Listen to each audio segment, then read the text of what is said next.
Bonsoir à tous et bienvenue pour cette nouvelle vidéo des challenges à destination du Brussels Beach Club. Si vous n'avez pas vu nos vidéos précédentes, c'est probablement que vous ne faites pas partie du club. Je préfère me dire que c'est pour ça. Allez voir dans la description, toutes les infos s'y trouvent et du reste, c'est parti. Premier exercice pour cette semaine, après vous avoir demandé de faire la chaise, cette fois-ci on va vous demander de faire la table. Alors vous inquiétez pas, c'est pas un thème mobilier, on va pas vous demander de faire tout le reste, et de toute façon le canapé, ça c'est pour moi. Petite blague pour les gens qui regardent avec les sous-titres en anglais, you're welcome. Donc la table, c'est très simple, la position de base c'est à quatre pattes, avec les bras et les jambes à la verticale, donc de façon péremptoire. De façon péremptoire. Perpendiculaire, ça marche aussi. Ou perpendiculaire. Par rapport au sol. Comme toujours, évidemment, dans cette position-là, essayez de bien maintenir le bassin en rétroversion, la colonne lombaire allongée en rentrant le ventre, ne laissez pas les épaules se creuser. Bon voilà, oui je sais, je répète tout le temps la même chose, c'est bon. Pourquoi je m'énerve comme ça? Bon, donc jusque là, une table, c'est pas très compliqué à maintenir comme position, donc on va vous demander petite variante qui consiste à faire une table instable, disons. Je vais pas y dire branlante, mais je me dis c'est pas une bonne idée. Au départ de la position à quatre pattes, on va lever un bras et une jambe, de préférence bras et jambes opposés, parce que si vous levez le bras et la jambe du même côté, c'est plus difficile.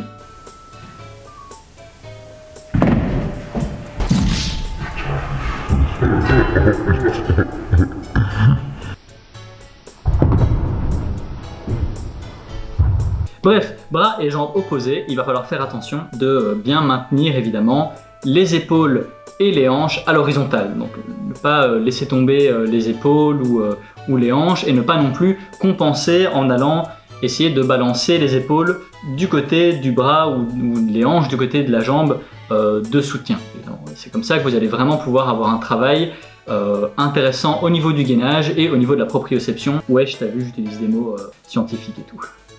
Donc si vraiment ça c'est trop compliqué, vous pouvez faire par étapes, donc simplement en levant ou bien juste un bras à la fois, ou bien juste une jambe et en essayant de tenir. Pour les gens qui font le défi du club, si vous le faites comme ça, vous comptez la moitié du temps que vous faites, un exercice préparatoire pour arriver à le faire avec un bras et une jambe levée. Maintenant si c'est trop simple déjà comme ça, ou même si c'est pas simple mais vous avez envie de vous donner un défi, vous pouvez augmenter la difficulté, soit comme d'habitude en prenant un poids en plus dans une main, ou en ajoutant du poids sur la jambe si vous avez, ou alors vous pouvez le faire beaucoup plus compliqué en partant d'une position de départ qui est une position en pompe, et pas une position à quatre pattes, mais là il va vraiment falloir faire attention à ne pas laisser tomber les hanches et les épaules, comme j'ai expliqué plus tôt, ce sera beaucoup plus compliqué, bien travailler là où il faut. L'exercice suivant, c'est ce qu'on appelle un pistol squat. En français, un squat pistolet. Le pistol squat, donc, c'est un squat très bas sur une jambe. Dit comme ça, ça n'a pas l'air ouf, mais en vrai, un pistol squat, c'est pétain, chose sa mère, son père, ses frères et ses sœurs, quoi. Si vous pouvez, tant mieux. Sinon, on vous propose la variante classique. Donc le mieux, c'est de faire ce qu'on appelle des box squats. L'idée, c'est de descendre en squat sur une jambe, en gardant l'autre jambe avant tendue. On va venir ralentir la descente, poser les fesses, et puis repartir en squat sur une jambe. Donc bien sûr l'idée c'est de ne pas se laisser tomber sur votre support, l'idée c'est de ralentir la descente, poser les fesses et remonter. Comme toujours, faites bien attention à pas creuser le dos, à bien vous tenir droit, rentrer le ventre, et ici en particulier faites attention à bien garder le genou dans l'axe. C'est un travail vraiment de stabilité, d'équilibre.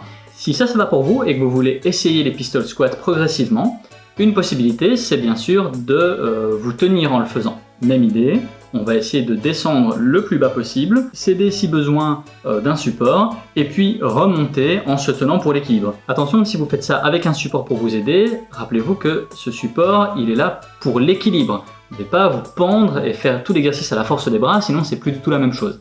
D'accord? Donc toujours, bien maintenir le genou dans l'axe, on descend, on remonte. La variante suivante, c'est ma petite préférée, si vous voulez avancer encore d'une étape vers le pistol squat, c'est simplement se laisser descendre le plus loin possible et puis arriver en bas, lâcher, se laisser rouler sur le dos et sur le retour, profiter de l'élan pour venir boum, remonter en squat sur une jambe, etc. etc. Vous pouvez les enchaîner, que ce soit pour Les box squats ou pour les pistol squats, vous pouvez les faire en changeant de jambe à chaque fois si vous préférez, ça dépend comment vous voulez vous entraîner. Maintenant évidemment l'idée c'est de quand même se donner un petit peu de challenge. Donc si vous pouvez, essayez de faire des séries de plusieurs répétitions sur la même jambe et puis changer de jambe. Et donc bien sûr si vous êtes capable de le faire et que vous avez envie de le faire, vous pouvez faire des pistol squats, mais au risque de me répéter, c'est quand même c'est chaud quoi. Et sinon, box squat c'est très bien, c'est ça qu'on vous demande, essayons d'en faire un maximum.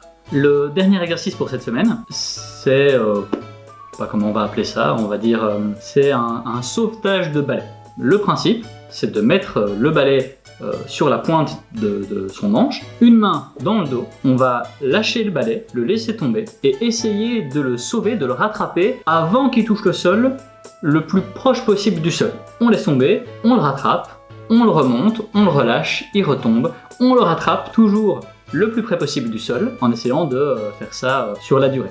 Bien sûr en gardant la main dans le dos, on fait ça une série par exemple d'1 minute et puis on change de main et on refait une série. Si vous vous rendez la vie trop facile et que vous attrapez le balai alors qu'il a à peine commencé à tomber, eh ben descendez avec le balai en main jusqu'au sol, comme ça vous pouvez enchaîner des squats, des fentes avant, latérales, arrière, voilà. Enfin, ce que vous pouvez pour rattraper ce balai avant qu'il touche le sol. Si vous l'attrapez trop tôt, vous rendez pas l'exercice trop facile non plus, descendez jusqu'au sol, remontez-le, relâchez. Vous pouvez même pousser un peu le balai pour qu'il tombe plus vite pour que vous deviez aller le chercher en réflexe. Vous pouvez faire l'exercice à deux si vous êtes...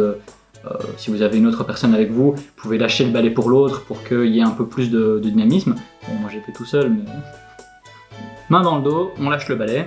On fait ça pendant autant de temps que vous pouvez. Vous pouvez faire des séries de 30 secondes, 1 minute, comme vous sentez. Et puis évidemment, essayez de faire au moins le même temps avec l'autre main pour entraîner les deux côtés. Pas grand chose à dire, mais en même temps, c'est pas trop compliqué cet exercice, quoi.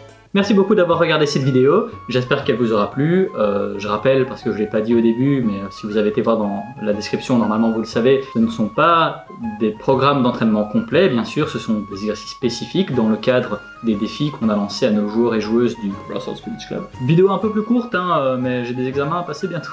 Oh, des regrets, des regrets, des regrets. Vous avez peut-être remarqué que je changeais de haut à chaque vidéo.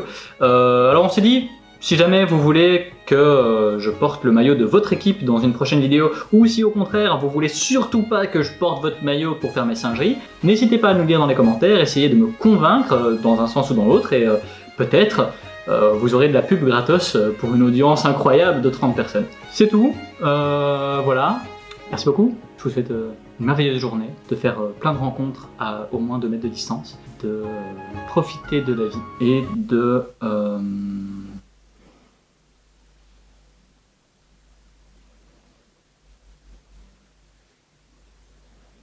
manger de la soupe.